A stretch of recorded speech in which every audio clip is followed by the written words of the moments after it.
Hi, today we'll be making the Ava pattern. This is view A. It's a little dress with a ruffled skirt. It has elasticated cuffs and an elasticated neckline, so it's a really easy garment to slip on and off babies and toddlers. Okay, and here I'm showing you the cut pieces. We've got a pair of sleeves. That's the neck binding little piece there. This is the front bodice with a little split in the center front, and this is the back bodice cut on the fold. And then for the skirt, we've got a front and a back skirt, which is the same pattern piece. Okay, so to start joining the bodice, we're going to join the sleeves to the back bodice. So for the back, there is a double neck there, so you know it's very important to join the back bodice to the back of the sleeve. And we're going to put right sides together and sew those raglan seams with a 1 centimetre seam, which is 3/8 of an inch. And I've just overlocked that seam. If you don't have an overlocker, you can just do a zigzag stitch on your normal sewing machine. Okay, so I've got the second sleeve here and matching up those double necks, and I'm going to do exactly the same thing, which is sew a 1 centimetre seam, or 3/8 of an inch if you work in inches. And again, just overlock that seam. Now we're going to press those seams towards the centre of the sleeve. Now I've got the front bodice, so again, right sides together, and we're going to sew 1 centimetre seams, or 3/8 of an inch.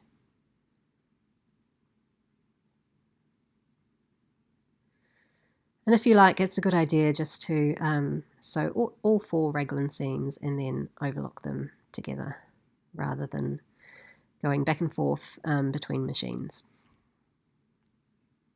For the purposes of written instructions, I tend to complete one step before moving on to the next, so as to avoid trying to confuse people. So I've just overlocked all of those seams now and pressed those seams. Actually, I was wrong before. We pressed the seams towards the bodice, not the sleeve. And now we're going to close those sleeve and side seams. So this is just one continuous seam.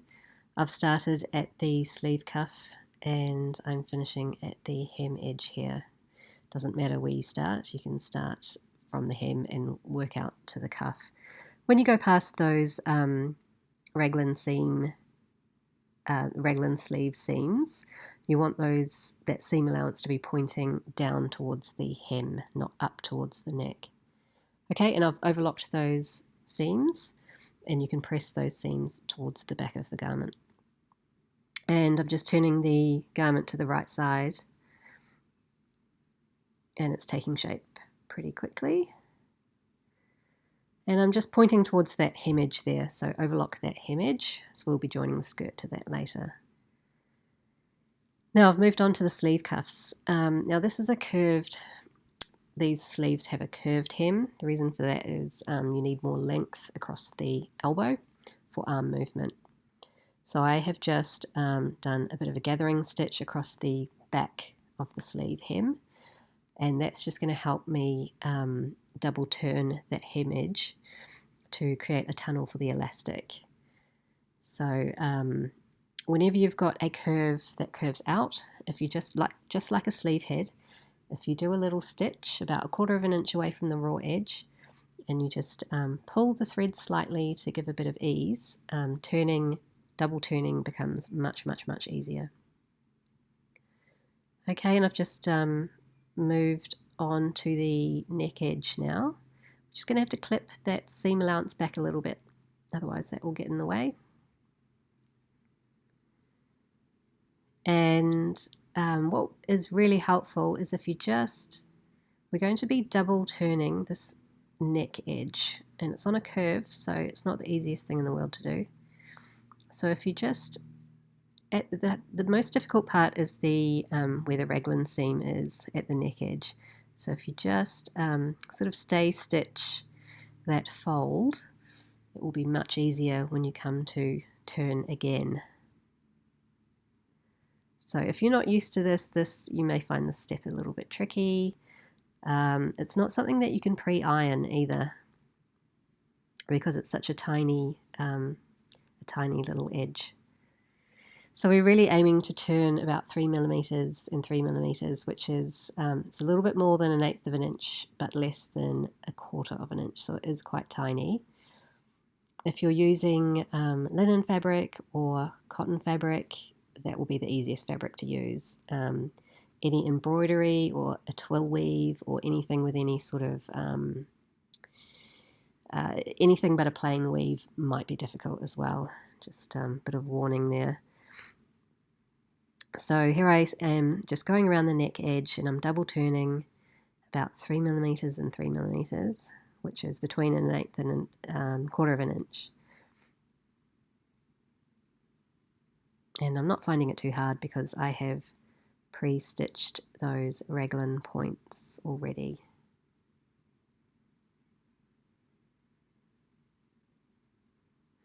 And like I say, it does take a little bit of practice, this technique.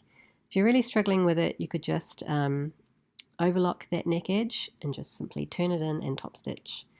It gets all ruffled up anyway, so you're not really going to notice an overlock stitch so much. Okay, so I'm just showing you that finished neck edge now. Don't worry if you've stretched out that edge, because it will be gathered back in with elastic, so any sort of overstretching of that edge, it really isn't going to matter at all. Now I've cut the neck elastic to the correct measurement, and I'm just marking the quarter points. So I folded it in half, marked, and then folded the two ends into the halfway mark to find the quarter points. I'm doing exactly the same thing with the garment. So I found halfway around the neckline and then 1/4 of the way around the neckline and just mark those. I'm using a water erasable pen to do that. You can use chalk, you can pin it, just whatever you find easy. And so I've got the center mark, which I'm matching up to the center back neck, and I'm pinning it down roughly about 1/4 of an inch to 8 millimeters, so it's 6 to 8 millimeters down from the neck edge there. And I'm just matching up those marks that I made. Now this elastic is obviously going to stretch on to the neckline. So very important when you're sewing this, you always want your machine needle to be down. Because you're going to be pulling and stretching, if your needle is not down into the fabric, then your fabric's just going to slip out between the foot there. So always remember to put that needle down. If you're using an industrial machine, it will always have the needle down for you. Domestic machines don't tend to do that. Okay, so I'm just stretching that elastic, which is creating the gathered neckline, and I'm sewing close to the right hand side of the elastic, right, close to the edge.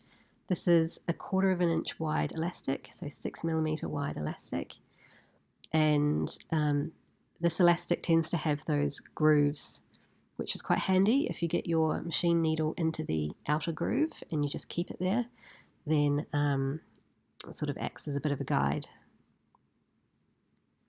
Okay, and the most difficult step is this first step here. It's just sewing that right hand side edge onto in the next step. Sewing on the left side of the elastic is much easier because it's already attached to the garment. So you can go a bit quicker here if you like. Again, we're just trying to find that groove in the elastic. Keep the machine needle there. If you do wobble, don't worry.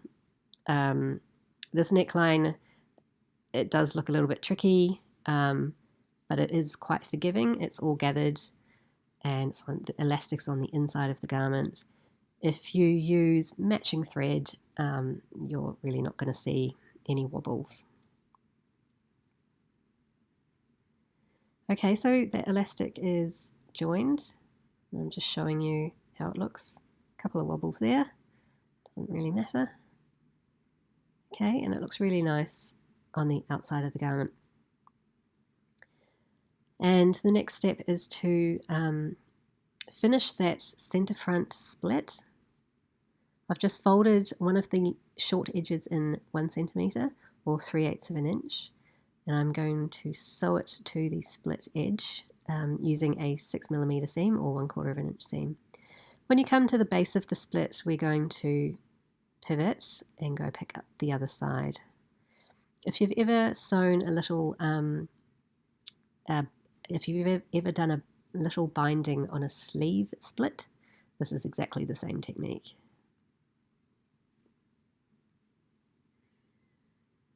Okay, and just folding that other short edge in 1 centimeter also before we get to the end. Okay, and if you need to, just clip into that very center of the split, just so that your fabric will not pucker. And then I am just turning the outer edge of that binding in to meet the middle and folding it over. So we're making a nice binding here and then just pinning it down. Again, choose your fabric wisely for the style. Linen and cotton, easy. Anything slippery, not so easy. Okay, so we will be sewing from the top of the garment. So you'll need to transfer those pins to the right side of the garment. So you might be able to see here, I'm just pinning just underneath the binding, but I'm catching the binding underneath because we're going to be doing a stitch that is invisible. Well, it's not really, but almost invisible. So we're sewing right underneath that seam, catching the underside of the binding underneath.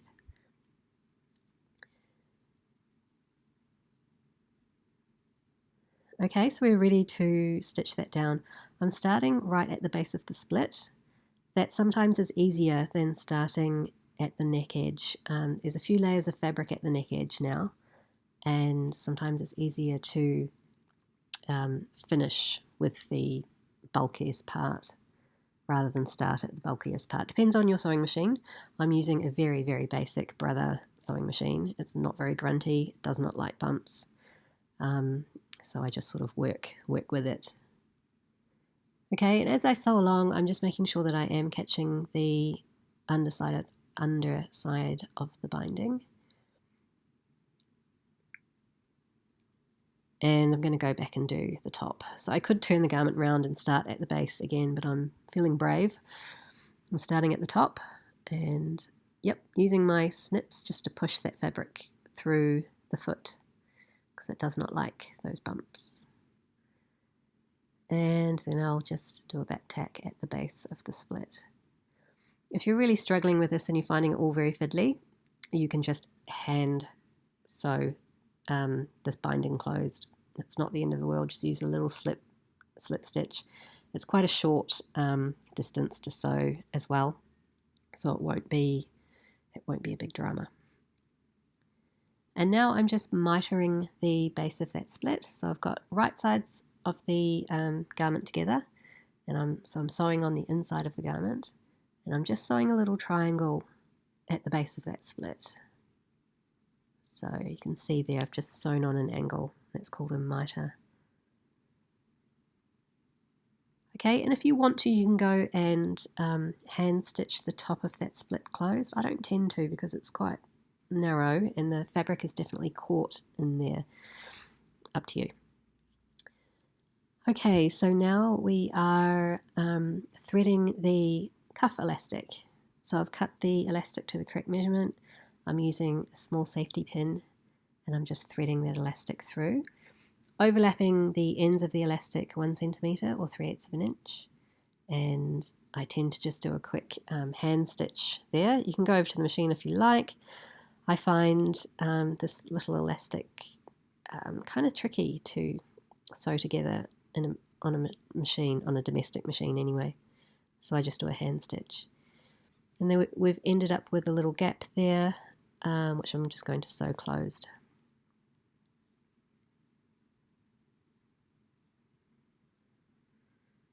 And just doing the other cuff now.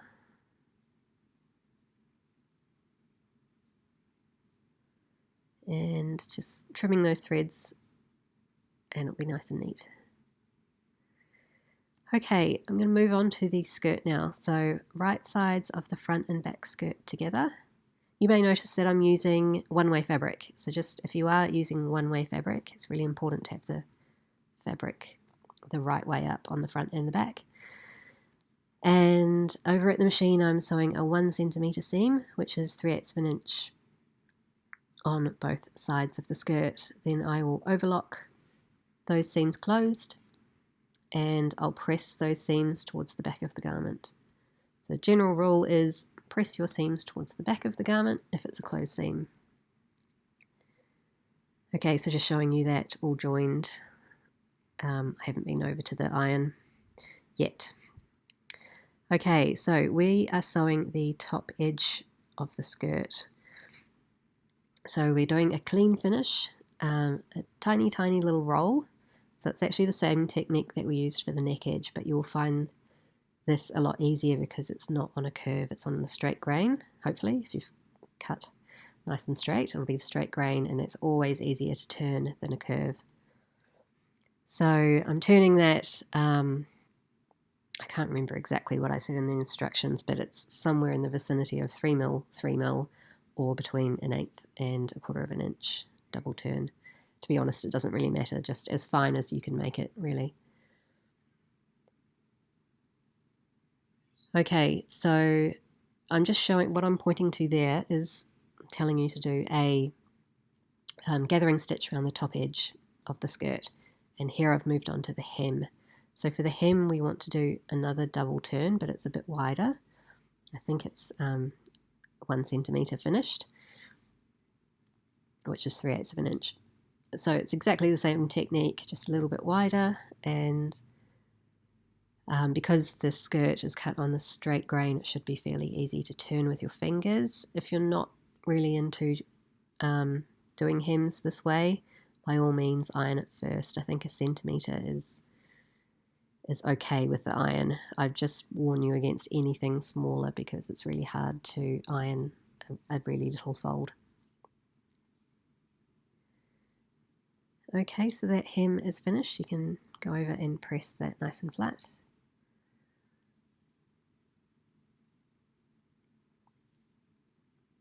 And now we can join the skirt to the bodice.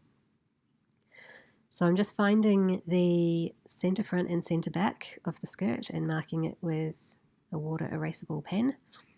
Same with the bodice, so I'm just finding the centre front and centre back. Do remember to finish that edge of the bodice. I have overlocked around that edge. If you don't have an overlocker, you can do a zigzag stitch, but it will be raw inside the garment if you don't finish it. Okay, now I'm just overlapping the skirt onto the bodice, roughly 8 mil to 1 centimetre, so around about 3/8 of an inch, a little bit less. And I'm just pinning at the side seams and at those centre marks.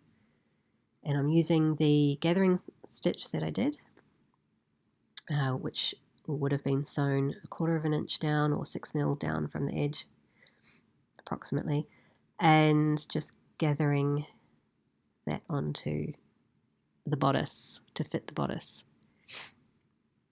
You may, if you're not used to this, you may like to use a lot more pins than I have. I tend to do a lot of my sort of refining of the gathers at the machine. I find that easier, actually. I can control it better. Okay, and here I'm really relying on my snips to squash those gathers down. Domestic machines, as I've mentioned before, do not like going over bumps.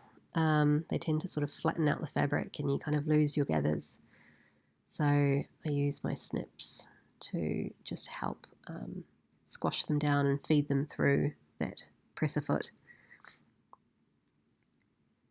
Okay, so obviously the goal here is to keep the gathers really even, and you also need to be aware of the depth of your overlap. You just want it to be consistent all the way around. You can use that overlock stitch as a guide, so you're really just covering a little bit further than the overlock stitch. Okay, and just take it slow if you're finding this difficult. If you're finding it really difficult, You can hand baste this first and that will be so much easier at the machine. And if you're really finding it difficult, just cut that frilly bit off at the top and just gather it on normally with a normal seam. So the seam will be on the inside of the garment. It's not essential that you have this little ruffle, it's just a cute, sweet little detail. And here is the finished garment. So I have been over to the iron and given this garment a really good press with lots of steam, especially around all those gathered areas, the neckline in particular.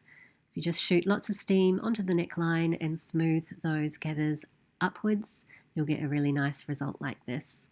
Also with the top edge of the hem, the little frill there, lots of steam and smooth those gathers upwards with your fingers to get a nice look like this one here.